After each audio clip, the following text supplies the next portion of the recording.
Hey, I'm Jesse. We're in 1 Corinthians chapter 7. We're in verse 36.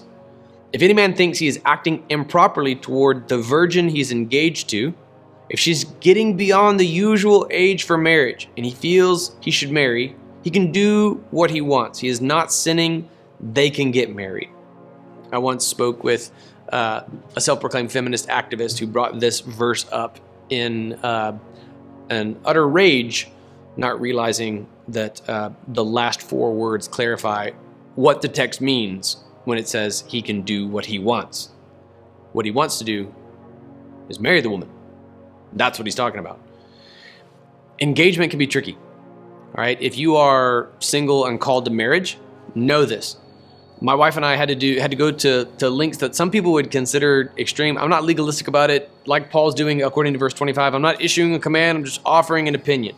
Okay, and what I'm saying is not the inspired word of the Lord. What Paul is writing is inspired by the Holy Spirit. This is what worked for us. You take this and apply this to your own life if it blesses you. We were never alone together. I know it sounds legalistic. I don't look down on you if you're able to be alone in a house or whatever with your significant other and never stumble. But this was just the way that Jesse and I preserved our purity through our whole courtship or dating. I think some people use the word courtship, which I've always just called Christian dating. We were never alone together. And so I spent a whole lot of money at coffee shops. And my financial advisor at UBS at the time called me. He's like, Jesse, what are you doing? When did you start going to Starbucks 3 times a day? What happened? I was like, I met a woman and she's beautiful. And that way we could be one-on-one at a table together, but we were less likely to start making out in front of everybody in the middle of Starbucks. And so this was my way of just preserving our purity. When we got engaged, the level of temptation went up a notch.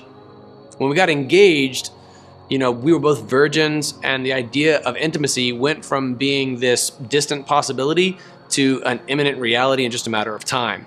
I bought a house for us, and we just knew. I don't know if Jesse knew. I definitely knew that if the two of us were alone together in that house, we were going to do what God designed us to do, man. And I just wanted to protect our purity. So even when it came to decorating the house, by the way, the first furniture in that house was my garbage bag full of my dirty laundry, and I used it as my pillow. I had somewhere else to stay, but I didn't want to. I was like, this is my house. I own this house. I live here now. This is my furniture. A white garbage bag full of my dirty clothes. Because there's this lady in town who did laundry for people, and I would just pay her to do my laundry. And I hadn't brought that bag to her yet, so it served as my pillow. That wasn't going to work for my bride.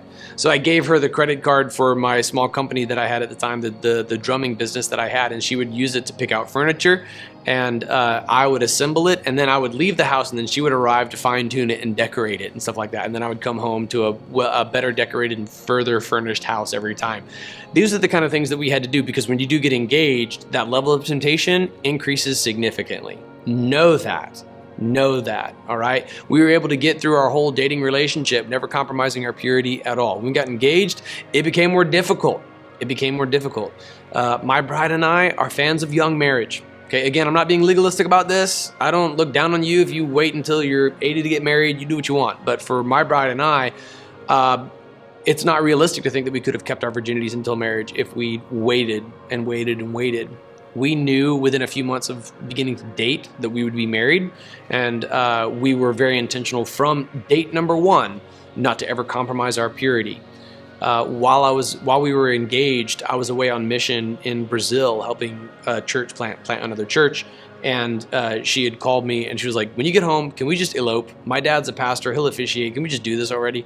Because even our 6-month engagement proved to be too long for us, at least. I'm a fan of young marriage, short engagements. You keep your purity, you honor God with your body, you never stumble in lust, and that's a beautiful thing. That's going to spare you some difficulty down the road, and it's just a way of walking in obedience to God. If you want to get married, get married. Okay, if you're engaged and you're like Pam and Roy on The Office, and you're coming up on year 5, man, give me a call. Why are you waiting that long? Just get married. Okay, we can host a beautiful ceremony for you at the Redemption Church. You can come to my house. Okay, and you don't need to spend 50 grand. Okay, save that for your house, especially if you live in Seattle. All right, come to my house. We'll give you a wedding for free. It'll be beautiful. Have you seen my deck? It's great, right? Yeah. Mark said he'd video it. All right, so you just come. We'll put on a beautiful wedding for you. You don't need to wait Pam and Roy style to get married. This is what Paul's saying. If any man thinks he's acting improperly toward the virgin he's engaged to, if she's getting beyond the usual age for marriage and he feels he should marry, he can do what he wants. He's not sinning. They can get married. So get married. Get married. Don't fall prey to the whole bridal industry. It's really not as much about you as it is about Christ anyway, by the way, but that's for our first premarital counseling session. I'll see you there.